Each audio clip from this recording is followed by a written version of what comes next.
In the quiet town of Willow Creek, nestled along the shimmering shores of Crystal Lake, my world shattered one crisp September morning in 2023. I'm Jack Harper, a 52-year-old retired engineer who inherited a modest lakeside cabin from my uncle, Frank Dawson. For 2 decades, I'd fished from the handcrafted dock he built in 2002, a sturdy cedar masterpiece that held memories of laughter, life lessons, and lazy sunrises. Frank taught me to cast a line, to stand tall, to build things that matter. Jack, he'd say, gripping a plank, this dock's part of our bloodline. But at 5:30 a.m. that day, I stepped outside, coffee steaming in my hand, and froze. The dock was gone, vanished. In its place, a pile of neatly stacked on the shore and a cold, metal sign stabbed into the ground. No fishing allowed. Crystal Lake HOA. Safety violation. The destruction wasn't sloppy, it was surgical. Beams sawed with precision, planks sorted, screws bagged like evidence. My chest tightened as I ran my fingers over a cedar board, Frank's voice echoing. Built to last forever. Forever was a lie now. The sign mocked me, claiming my dock untouched by Hurricane Laura in 2021 was unsafe. Rage surged. This wasn't just about wood. It was an attack on my uncle's legacy. I called the police, hands shaking, but the dispatcher dismissed me. Sounds like an HOA issue, sir. Civil dispute. Try the county. Click.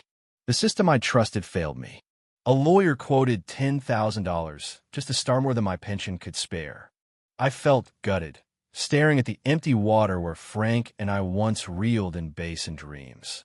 By 9 a.m., Karen Voss, the HOA president, rolled up in her SUV, a photographer trailing her like a shadow. Karen, a 45-year-old newcomer from Portland, oozed fake sympathy. Mr.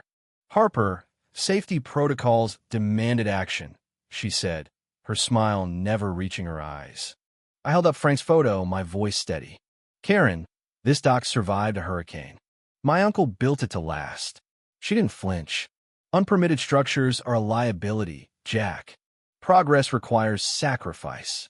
Progress? That word stung like a slap. My neighbor, Mrs. Clara Bennett, 80 and fierce, shuffled over with her walker. Frank built that dock with my husband, George, she snapped. It's no violation. Karen's mask cracked. Clara, modern standards evolve. Then she handed me a notice. Clear the debris in 48 hours or face $400 daily fines. That debris was my uncle's legacy. I wasn't raised to quit. Frank always said, when they push, you dig deeper. So I did. For weeks, I scoured his basement, unearthing a 1997 deed and a cryptic note in his handwriting. Jack, if they try to take our lake, check the old records. This water's ours. The county clerk, Emily Ruiz, brushed me off at first, but I kept showing up, flipping through dusty ledgers until I found gold. An 1845 federal land grant guaranteeing perpetual public fishing rights to Crystal Lake. Perpetual. Forever. I called Emily, barely breathing. Is this real? Her voice shook days later. Mr. Harper, that grant's ironclad. Your HOA had no right to touch your dock. Meanwhile, Karen turned ruthless. Daily 6 a.m. Inspections, $400 fines piling up, threats to lien my cabin. Neighbors whispered support, but feared her wrath. I was drowning in legal jargon, spending weeks at the state archives chasing that grant's validation.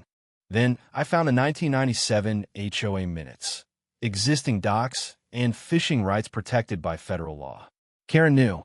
She destroyed my dock deliberately. I hired Sarah Klein, an attorney who saw the fire in my eyes. We'll file an injunction to stop the fines, she said. This is bigger than your dock, Jack. Bigger was an understatement. Digging into HOA finances, I uncovered payments to Crestview Solutions $15,000 in a year. The kicker? Crestview was registered to Karen's husband, Greg Voss. She wasn't just bullying me. She was stealing from us all. Sarah's voice hardened. Jack, if we prove fraud, I'll take this on contingency. Karen, sensing the noose, offered $7,000 to drop my claim. I laid out the grant on my table. Karen, federal law trumps your rules. Her lawyer's confidence faltered, but she sneered, "You'll regret fighting us." I recorded it. At the HOA meeting, I bared it all: the grant, the minutes, the fraud. A teenager, Mia Torres, played a video of Karen planting no fishing signs days before my dock's demolition. The room erupted. Neighbor Tom Ellis played a recording of Karen threatening dissenters. Then FBI agent Laura Chun walked in, badge gleaming. Crystal Lake HOA is under federal investigation for fraud and land grant violations. Karen's allies crumbled. 2 board members resigned on the spot. A vote suspended her, 44 to 29. The injunction froze her fines, and an audit began. Agent Chin dropped the bomb. This wasn't just Karen.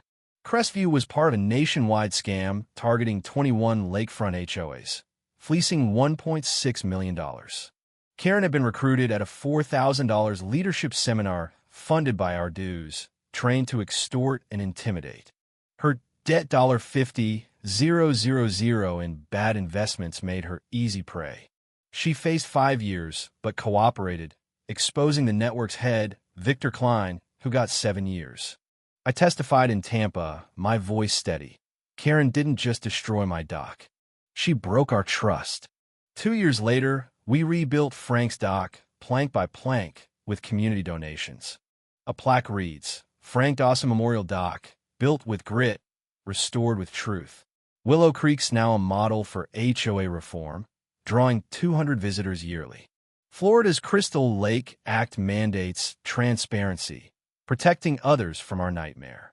I speak at conferences, teaching folks to fight back. But last week, at the dock's 3rd anniversary, Clara grabbed my arm. "Jack, Frank knew this fight was coming. He researched that grant for you in 1997. My heart stopped. Then I saw Ida car from that night in 2023, parked at Karen's old house. Its driver smirked and my phone buzzed. "Nice dock, Jack. Check it tomorrow." A friend. What's waiting on my dock? Was my victory a setup? Who's the traitor in Willow Creek? Drop your theories below.